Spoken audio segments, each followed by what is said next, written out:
Friends, मैं अशोक कुमार मौर्य। आज Ashok blog channel में मैं आपसे आपके बीच में मुलाकात करने के लिए आया हूं। आप लोगों को बताने आया हूं, दिखाने आया हूं सुदामा पाल, जो कि एक कामयाब बिरहा के गायक हैं।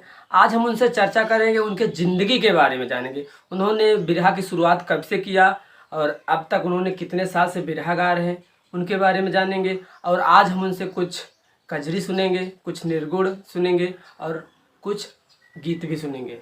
तो चलिए हम बात करते हैं सबसे पहले सुदामा पाल जी से। सुदामा पाल जी, हमको ये बताइए कि आपका नाम और पता क्या है।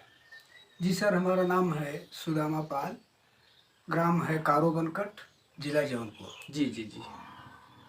सुदामा पाल जी, आपने जो बिरहा की शुरुआत किया, कितने साल की उम्र में शुरुआत किया। ये तो करीबन सर हम हाई स्कूल में पढ़ रहे थे। अच्छा। क्या बिरहा की लगन, गायकी की लगन जो थी, ये तो मुझे प्राइमरी में पढ़ रहे थे तभी से थी। अच्छा, मतलब प्राइमरी में कौन सी क्लास में? पाँचवीं में। पाँचवीं, मतलब अगर देखा जाए तो 5-5 10 साल। 10 साल की उम्र से आपके अंदर मतलब एक आग बनी, आपके अंदर एक ललक आई कि मुझे बिरहा गायक बनना है। जी, वहीं से जिज्ञासा पैदा हुई। जैसे शनिवार के दिन बाल सभा होती थी ना, जी जी जी। तो उसमें हम लोग बढ़ चढ़ के हिस्सा लेते थे। अच्छा। और धीरे धीरे वही ललक जो है एक गायक का स्वरूप प्रदान की। जी जी जी। अच्छा, तो जब आपने उस समय बिरहा का मूड बना लिया कि अब मुझे, और आपके अंदर एक लगन आ गई कि मुझे बिरहा के गायक बनना है, तो उस समय आप कोई ना कोई गाना गुनगुना रहे होंगे। वो कविता गाने में भी रुचि रहती थी। हाँ, गीत भी गाते थे। हाँ, तो वही क्या हमारे व्यूअर्स को का गीत वही बताएंगे उस समय जो आपने शुरुआत किया था। जी। वो बहुत जोशो खरोश से हम वो कविता बोलते थे, अपने ही पाठ की कविता बोलते थे। थाल सजा कर किसे पूजने चले प्रात ही मत वाले, कहाँ चले तुम राम नाम का पीताम्बर तन पर डाले। चले झूमते मस्ती से क्या अपना पथ तुम आए भूल, कहाँ तुम्हारा दीप जलेगा कहाँ चढ़ेगा माला फूल। जी जी जी।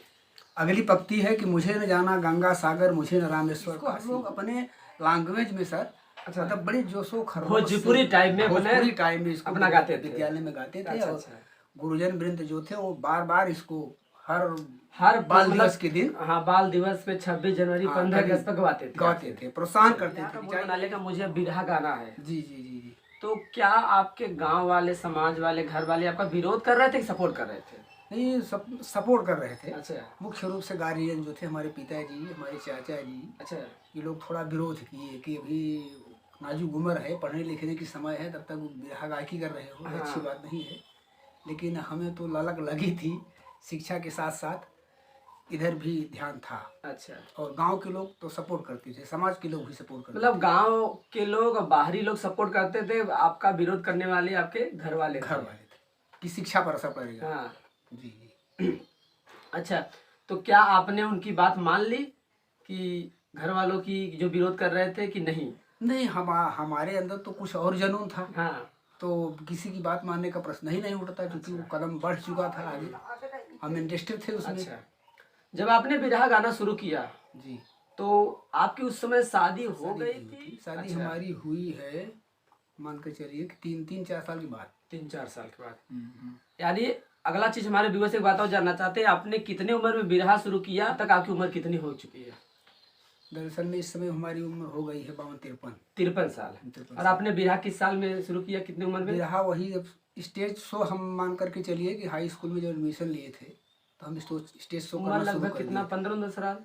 हाँ, वही मान के लिए 15-16। यानी अगर आपको देखा जाए तो लगभग आपने 35 साल जी जी जी बिरहा की दुनिया में अपनी जिंदगी को बिताया, समाज सेवा किया। बिल्कुल। चलिए, अगला बात हमारे व्यूअर्स से एक बात और जानना चाहते हैं कि जब कोई आदमी कामयाब होता है, जी, आपने भी सुना, हमने भी सुना है, जब भी कोई आदमी कामयाब होता है तो उस कामयाब के पीछे किसी न किसी का हाथ होता है। कभी एक नारी का हाथ होता है, या माता पिता का हाथ होता है, या धर्मपत्नी का हाथ होता है, या उसके गुरुओं का हाथ होता है, या उसके दोस्तों का हाथ होता है। तो आपके कामयाबी के पीछे किसका हाथ है? जी, हमारी कामयाबी के पीछे दरअसल में श्री गणेश हुआ। तो हमारे भाई साहब इंटरेस्टेड थे, गाते थे जी, मैं उस गायकी में इंटरेस्टेड हुआ, तो उन्हें यह हुआ कि मुझसे अच्छे गाएंगे। अच्छा। तो उन्होंने ले जाकर के मुझे मिलवाया। यानी आपके कामयाबी के पीछे देखा जाए तो आपके भाई जी का हाथ है। और इसके बाद अब हमारी श्रीमती जी इस दुनिया में नहीं रही। अच्छा। इसके बाद उनका बहुत बड़ा योगदान रहा। अच्छा। उन्होंने कभी मुझे टच नहीं किया कि आप तेरी लेट सवेर कहाँ जाते हैं, परिवार नहीं देखते हैं या बच्चों को नहीं देखते हैं, ऐसा कुछ नहीं। खाना बनाना हमारे लिए रख देना व्यवस्थित, बहुत बड़ा योगदान था, पूरे परिवार का बहुत बड़ा योगदान था। अच्छा अच्छा, मान के चलिए। अच्छा, एक चीज़ और हम जानना चाहते हैं कि जब आपने बिरहा में आपने शुरुआत किया, आपने बताया कि हमारे भाई लोग मना कर रहे थे, पिताजी मना किए, लेकिन हमने उनकी बात नहीं माना क्योंकि आपके अंदर एक आग थी। जी जी जी। और उसके बाद आपका सपोर्ट किया आपके भाई साहब ने और आपकी श्रीमती मतलब आपके धर्मपत्नी जी। जी जी। इन दोनों ने आपका सपोर्ट किया। उसके बाद जब आपने गाना शुरू किया तो कहीं ना कहीं पहला स्टेज शो किए होंगे। जी जी। तो मेरे व्यूअर से एक बात जानते हैं, हम व्यूअर से बात जानना चाहते हैं चैनल के माध्यम से, अशोक ब्लॉग चैनल के माध्यम से, कि आपने जो पहला स्टेज शो किया था कहाँ पर किया था और किससे आपका मुकाबला हुई थी? पहला बड़ा दिलचस्प क्वेश्चन आपने किया। हाँ। बड़ी कम उम्र में, हाँ, मान के चलिए वही हाई स्कूल का एग्जाम दिए थे हम। जी जी जी। तभी वो हरियाणा में हमारा पहला स्टेज शो हुआ था। मुस्तफ़ा प्योरोपुर के मुस्तफ़ा चाचा थे। अच्छा, प्योरोपुर के मुस्तफ़ा के यहाँ भदोही जिला में नेशनल कॉलेज के सामने हरियाणा है। हाँ, हरियाणा गाँव है, वहीं हुआ था। अच्छा। और वो भी इस दुनिया में नहीं रहे, उन्हीं से मुकाबला हुई थी। उन्हीं से मुकाबला था, मुस्तफ़ा चाचा से। अब वो इस दुनिया में नहीं रहे, लेकिन उन्होंने मुझे बहुत प्रोत्साहित किया। अच्छा। और मुझे ऐसा लगा कि ये जैसे मुझे बहुत बड़ी ऊर्जा दे रहे हैं अपने साथ गाने के लिए। अच्छा प्रोग्राम रहा। उन्होंने मुझे बहुत बहुत बधाई दिया, बेटा मेहनत करो, बहुत सफलता बहुत अच्छा गाओगे, नाम रोशन। तो जब उस समय आपने पहला स्टेज शो किया था, तो एक बात और हम जानना चाहते हैं और हमारे व्यूअर्स भी जानना चाहते हैं, जब आपने पहली बार स्टेज पे चढ़े थे तो क्या आपका शरीर कंट्रोल में था? क्योंकि मैंने सुना हो कि जब भी कोई आदमी पहली बार स्टेज जाता है नीचे तो सब याद रहता है, लेकिन जैसे स्टेज जाता है सारा भूल जाता है। तो क्या आपके साथ भी ऐसा कुछ नहीं, गुरु की कृपा। इसके पहले भी हम सिंगल स्टेज शो कर चुके थे। अच्छा, कंपटीशन शो जो था वो पहला था। तो उस समय आप कौन सा गीत गाए थे, क्या हमारे व्यूअर्स को सुनाएंगे? उस समय मुस्तफ़ा चाचा से आपने अच्छा क्वेश्चन किया। हाँ। लोगों को डर पैदा होती है, हाथ पैर फूलने लगते हैं। मुझे भी ऐसा महसूस हुआ कि एक दिग्गज कलाकार हैं मुस्तफ़ा चाचा। हाँ। उनके साथ हम कंपटीशन का कार्यक्रम करने चल रहे हैं, तो मुझे भी कुछ दहशत थी, अंदर से डर बना था। लेकिन ऐसा होता है जब व्यक्ति के अंदर से डर होता है, गायकी का एक सिस्टम है। हाँ। जब आपके अंदर डर पैदा होगा सर, तो आपकी आवाज़ और बुलंद निकलेगी। 2 मिनट के लिए डर होता है। हाँ। उसके बाद फिर अपना लय में आ जाता है। और वही डर जो है लय में बड़ा सुंदर काम करता है। क्योंकि कहावत कहा गया ना कि डर के आगे ही जीत है। तो उस समय जब मैंने शुरू किया, हाँ। तो आवाज़, भाई अब उम्र थी, आवाज़ भी बड़ी सुंदर निकली। जी जी जी। गायकी बड़ी बढ़िया हुई जी। और मुस्तफ़ा चाचा प्रभावित हुए जी जी। और अपने मंच पर से इशारा किए कि अच्छा है। अच्छा, तो हमारे व्यूअर्स को उस समय का जो है एक आध दो लाइन गीत सुना देंगे। हाँ, तो उस समय मुस्तफ़ा चाचा से बात हुई तो अपने लय में गाते थे, पंधारी दाढ़ा वाली लय में गीत में गाते थे जी। तो मेरा दिमाग उस समय काम किया कि अब जिस लय में आप गा रहे हैं उसी लाइन में मुझे भी गाना चाहिए। उसी लय की कोई गीत मैं भी पेश करूंगा तो श्रोता भी लाइक करेंगे जी जी, और मुस्तफ़ा चाचा भी लाइक करेंगे। तो हमने कहा कि चाचा आपके सामने तो हम लोग बच्चे हैं, लेकिन फिर भी गीत जो है आपके टक्कर की होगी। जी जी, हम बच्चे हैं लेकिन हमारी गीत, हमारी लेखनी आपके बराबर होगी, आप बराबर होगी, गीत कमसीन नहीं है जी। तो हम उस समय हमारे पास एक गीत थी, थोड़ा दो चार लाइन याद होगी। हाँ, गाए थे, मतलब फैशन के ऊपर जी जी सुनाइए। दिखाए थे चाचा मुस्तफ़ा जी, फैशन की बात दिखाए कि कुछ फैशन ये है। हाँ। तो हम भी बोले कि चाचा फैशन में दुनिया इस समय दीवानी हुई है, लोग अपने बच्चों को अच्छी शिक्षा दे रहे हैं जी जी, अच्छा खिला रहे हैं, अच्छा पढ़ा रहे हैं। हाँ। लेकिन संस्कार नहीं दे पा रहे हैं जी जी। और संस्कार की बिना शिक्षा अधूरी है बिना संस्कार के। तो उसी पर हम गाए थे जी, फैशन पर जी। तो भला यहाँ साथ समाज तो नहीं है कि फिर उसी आवाज में सुना दे रहे हैं 2 लाइन जी। गौर करेंगे आप जी। फैशन की दुनिया में जी। राम रे बाप जनवा मारई फैशन, अरे बाप रे बाप जनवा मारई फैशन, अरे बाप रे बाप। इसमें लेखक ने तुलना किया है कि हमारे पूर्वज किस स्थिति परिस्थिति में रहा करते थे और हम किस स्थिति परिस्थिति में हैं। अगली लाइन में ही दिखाया है लेखक कि पहिले लोग भगई पहिर के, पहिले लोग आया अपन दिना बिताएन, गेहूँ चावल आटे नहीं महुआ मटर के खाएं, लेकिन रहले बलिवाना, अरे बाप रे बाप। अगली पंक्ति में लेखक दिखाया है के पहिले लोगवा कोर्ट कचहरी सगरी पैदल जात, कि पहिले लोगवा कोर्ट कचहरी सगरी पैदल जात, विंध्याचल या धाम चौकिया चाहे हितयनाथ पैदल करते थे पयाना, अरे बाप रे बाप। और आज के लोगों की स्थिति बताई गई है इस गीत में जी।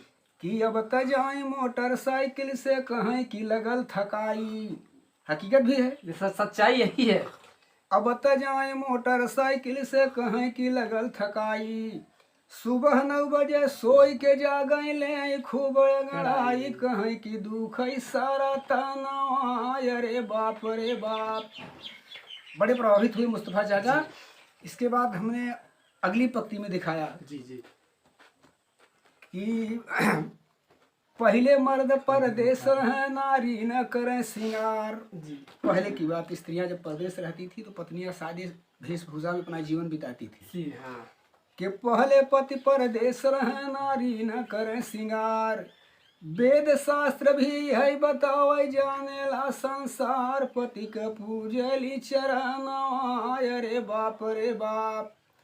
और आज क्या है कि अब त पति परदेश चले चमकई सोरहो श्रृंगार, अब त पति परदेश चले चमकई सोरहो श्रृंगार, माथ में डुंगली ओठ में लाली दई के चली बाजार, पूछे दस्ती से पसीना, अरे बाप रे बाप। उस समय मुस्तफा चाचा अपनी मंच पर से ताली बजाए जी। इसके बाद हमने कहा चाचा अगली पंक्ति कलाकार लोगों के लिए कवि ने लिखा जी।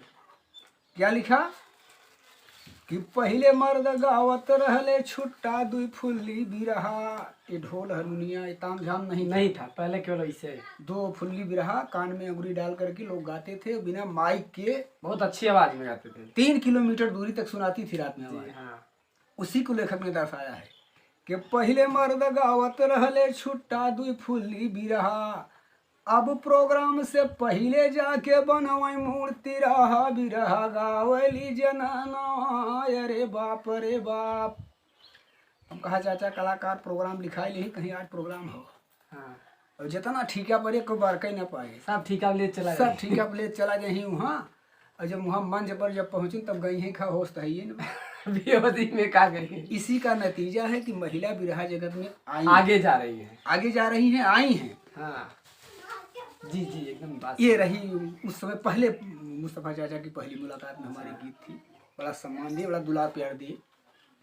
अच्छा, और हमारे व्यूअर्स से एक बात और जानना चाहते हैं, मैं भी जानना चाहता हूँ कि आपने इतना लगभग 35 साल की दुनिया 35 साल का उम्र बिता दिया गायकी की दुनिया में, बिरहा की दुनिया में, तो इस बीच में 35 साल के दौरान आपका कहीं बिरहा दंगल या हुआ जहाँ पर कंपटीशन हुआ है, कोई ट्रॉफी वाफी मिलता हो? यही ट्रॉफी आपके सामने है। भदोही में कलाकार सम्मेलन हुआ था। अच्छा। डीएम साहब थे, बड़े बड़े आला अधिकारी थे, सभी कलाकार जुटे जी थे। जी। तो उसी में लोग सिंगल ही तो गाया ही जा रहा था। हाँ। तो उसमें होड़ लगी हुई थी भाई, सबकी बात थी। जी जी। तो उसमें हमारे दिमाग में आया कि यहाँ अधिकारी जुटे हुए हैं जी, अच्छे रैंक के लोग हैं यहाँ, मतलब कि ढोल हारमोनिया ये सुनाना कोई ज़रूरी नहीं है। जी जी। इतना है कि ऐसी स्टोरी पेश किया जाए, ऐसे शब्दों में पेश किया जाए कि ताकि यहाँ के जो अधिकारी लोग हैं खुश हो जाएं। अधिकारियों के दिमाग में वह बात मेरी घुसे। जी जी। तो उस समय हमने गाया था कि एक माता पिता की गीत जी जी। कि संसार में सर्वप्रथम बंदनी तो माँ। क्या हमारे व्यूअर्स को सुनाएंगे? जी जी सुना देंगे 2 लाइन। जी। वो गीत का मैटर ही ऐसा है। हम उसमें बोले थे कि पश्चिमांचली लहजे में है। जी जी। सुनाएंगे 2 लाइन कि सुमिरऊ मात पिता गुरु ज्ञानी, सुमिरऊ मात पिता गुरु ज्ञानी, सुमिरऊ मात पिता गुरु ज्ञानी, सुमिरऊ मात पिता गुरु ज्ञानी, सुमिरऊ मात पिता गुरु ज्ञानी, तोहरे गुण के कवन बखानी, ज्ञानी माई के पयरिया सबही से सुघर, ज्ञानी माई के पयरिया सबही से सुघर। लेखक ने इस धरती पर सर्वप्रथम वंदना माँ की बताया है। अब क्यों बताया है? अंतरा में जी जी। कि 9 महीना भारी कष्ट झेली के मयरिया, और सबके जन्माई जननी माया की नगरिया। ज्ञानी ध्यानी जोगी जति सन्यासी सूरवीर चोर डकैत सबको माँ ने ही पैदा किया है जी। न जाने कितने कष्ट झेलने के बाद। जी जी।